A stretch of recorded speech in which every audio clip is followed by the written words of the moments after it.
Welcome to the Touchdown Show on the Action Network, presented by Bet365. I'm Gilles Gallant, and I'm joined every week with my man, Dr. Nick Giffen. He's going to be here with me every Sunday morning, helping you make top quality decisions for your touchdown prop bets. Now, Nick, I think I could speak for both of us when I say we're pretty jacked up for week one.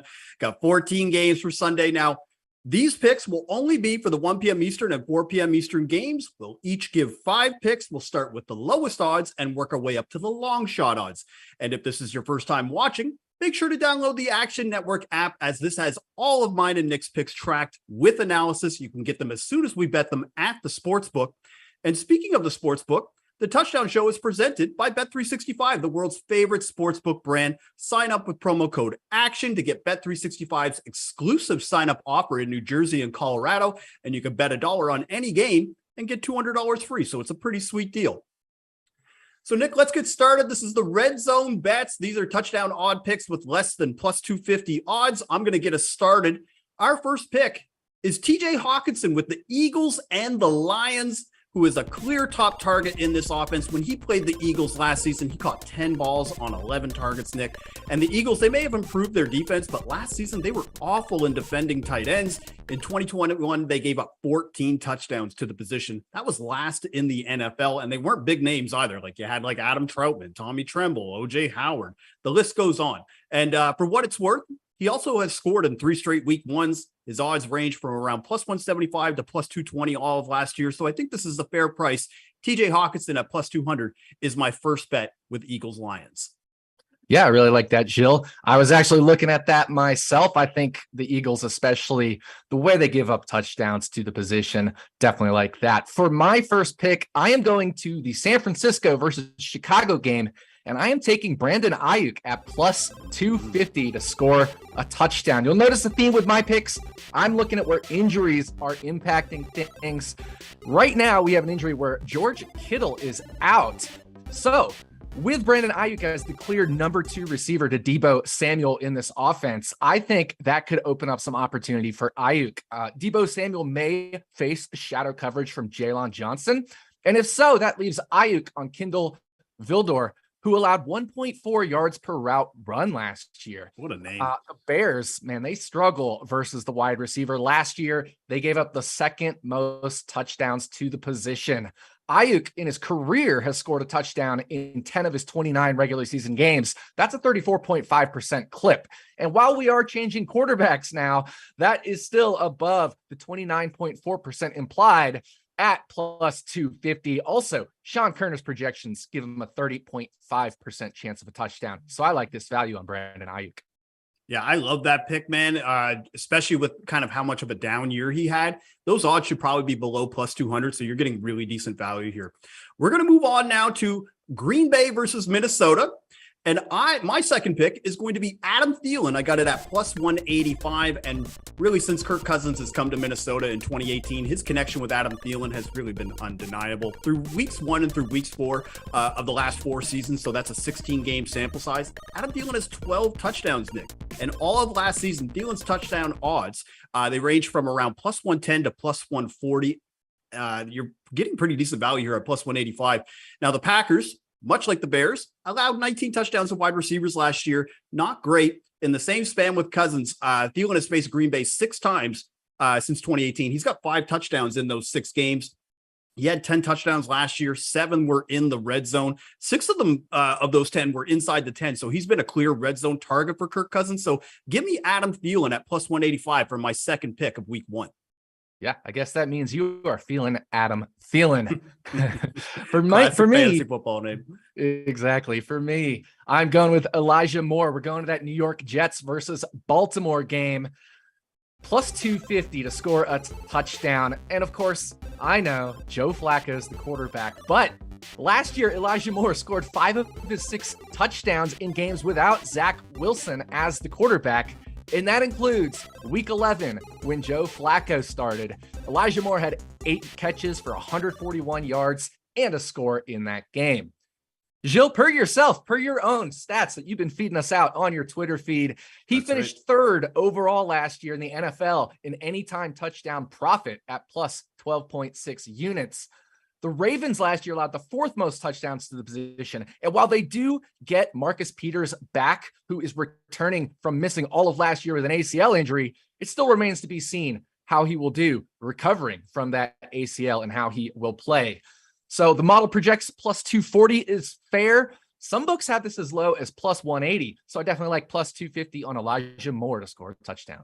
Yeah, Moore was an anytime touchdown darling last year, man. And I think that was the one thing, too. He kind of got lost in the shuffle with all those rookie wide receivers. So I expect a nice little second-year bump from him. So good second pick by you.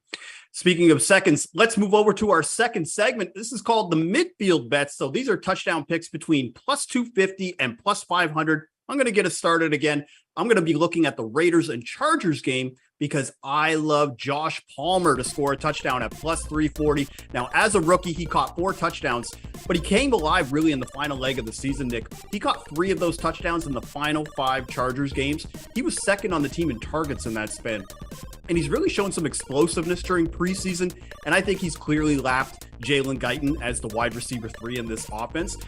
From week 12 to week 17, those 5-game sample size, his touchdown odds range from around plus 250 to plus 300. So I think we're getting a little bit of an extra value here. Now, obviously, there might be a little bit of Canadian bias here as a fellow Canuck, but I don't care. I think Palmer has emerged as a legit scoring option for the Chargers. So give me Josh Palmer at plus 340. Yeah, you mentioned that Canuck bias. I am wearing my hockey shirt for you there. And also, I live in Las Vegas, so I have my eye on that Raiders versus Chargers game as a Las Vegas resident. So now it's my turn, and I'm going to head over to the Indianapolis Colts versus the Houston Texans game. And I'm going into the Hoops Arena. I'm looking at AlieCox plus 310 to score a touchdown this week. I really like AlieCox. I actually wrote him up as a DFS play as well. But as my microphone is falling down, the implied team total of 26.5 points sits in the top quarter of all of the teams on this slate this weekend. I really like implied team total when it comes to tight ends. And it actually is one of the top predictors of tight end performance. Houston has a middling defense versus the tight ends. Last year, they allowed 8 touchdowns to the position, so almost 1 every 2 games. And now AlieCox upgrades from Carson Wentz to Matt Ryan. In my opinion, that is an upgrade. Obviously, we've got the retirement of Jack Doyle, so that should open up AlieCox's route tree, give him more opportunities. And per Adam Levitan, in the preseason, AlieCox was in on 29 of the 33 snaps that Matt Ryan was under center. That's really important because that means they are possibly developing that connection there, and he should get a lot of playing time. Model break even is plus 276, so I like value there at plus 310. Yeah, I love AlieCox. I think the one reason why I don't ever end up betting him is because I constantly get trolled on social media if I ever bring him up because of the innuendo that's associated with the position and his name. So a lot of the time with me, I just want to avoid the pervy people on social media, and a lot of the time I don't ever play him. So kudos to you for taking that, and hopefully he hits, and then you'll be able to be flooded with all the random bots that somehow appear on social media. But that being said, and I think we got the mic fixed. Yeah, all right. Now we're cooking with gas. We're going to be moving over now to the Jacksonville-Washington game because I've got a quarterback that I really like to score in this game, and it's Trevor Lawrence at plus 450. Now, Trevor Lawrence, he only scored twice last year, but this offense that was a train wreck of an offense last season. The one thing that's really good about Jacksonville, they've got a revamped offensive line. Lawrence had 12 red zone carries last year. That was 7th amongst all quarterbacks. I really project that to increase this season because a lot of the time they were trailing in games. There was just never really a position for him to run with the ball. At Washington, they gave up 5 rushing touchdowns to quarterbacks last season and the most rushing yards. So there's a lot of opportunity for a quarterback to scramble and get some extra yards. And he has the ability. What I'm also trying to do here, Nick, is I'm trying to get ahead of the market. Like when he scored last year, his odds dropped to plus 300 in the subsequent game. And then the second time that he scored, the odds dropped to plus 260. So right now you're being able to get it at plus 450. If he scores this week, next week, it's going to probably be 300 or plus 300 or less. So I'm just trying to get a little bit ahead of this market, get some extra value. And also, if you're looking at his over under rushing yard prop, it's sitting there around 16.5. He cleared that in 10 of 17 games last year. So if the touchdown odds are scaring you off, maybe take a look at his rushing yard prop over as well. Yeah, there you have it. That's the first QB pick of our touchdown show. I'm not going to go with the QB here. I keep going back to these receivers.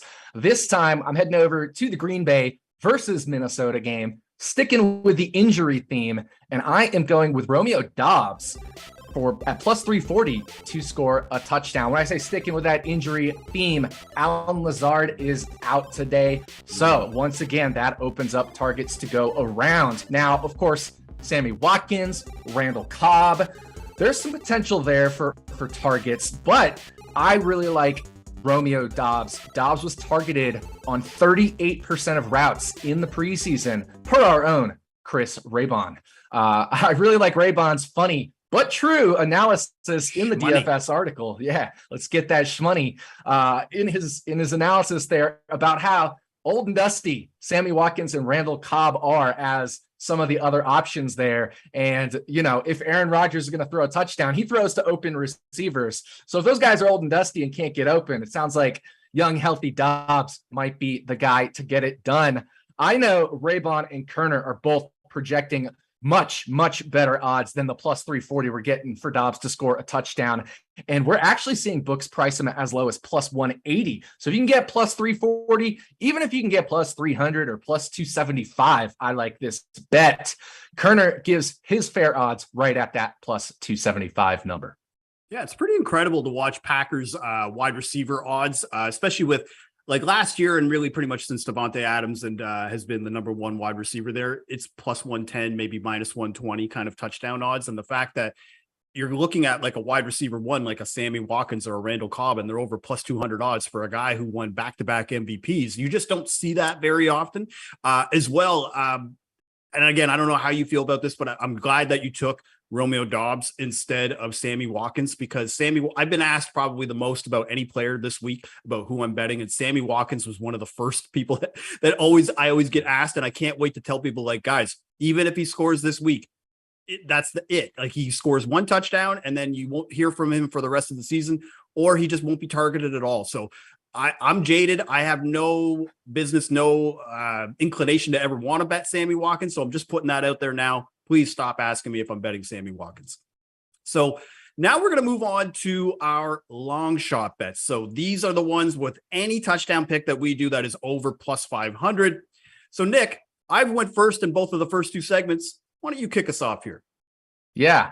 So we definitely have a couple of doozies here. And my long shot bet, I'm going back to this San Francisco versus Chicago game. I'm sticking with the fact that George Kittle is out and there are targets to go around. And I absolutely love this bet. It is Juwan Jennings at plus 850 to score a touchdown. Now, I do believe it has moved since the plus 800, but there is a plus 800 number floating out there on him to score a touchdown. I've seen it as low as plus 333. So plus 800 versus plus 33 is a monstrous difference.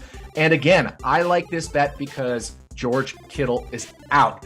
One of the things about George Kittle is that he took up a 15.8% market share of the red zone targets. Well, Juwan Jennings, he actually was a monster in the red zone as well. Last year, Juwan Jennings was only targeted 7.6% of the target share, but in the red zone, that jumped to 12.3%.